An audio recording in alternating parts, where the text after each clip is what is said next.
Ready to turn your Masterstudy WordPress site into a revenue-generating powerhouse. First, head to your WordPress dashboard and navigate to the plugin section. Click at New to start the installation process. In the search bar, type Stripe. Look for a reputable Stripe plugin, ideally one with good ratings and a high number of active installations. We recommend using the official WooCommerce Stripe payment gateway or a well-regarded alternative. Click Install Now and then activate the plugin. Once activated, locate the plugin settings. If you are using WooCommerce, go to WooCommerce, then Settings, and click the Payments tab. Find the Stripe Payment Gateway option and click Manage or Settings here.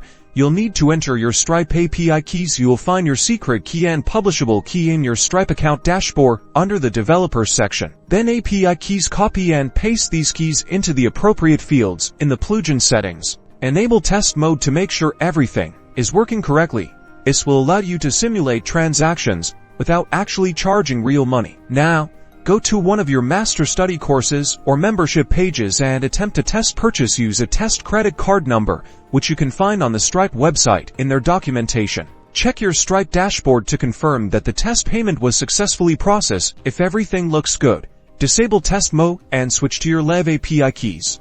Congratulations, you've successfully integrated Stripe into your Masterstudy site, enabling you to collect payments for your courses and subscriptions with ease. Enjoy the increased revenue.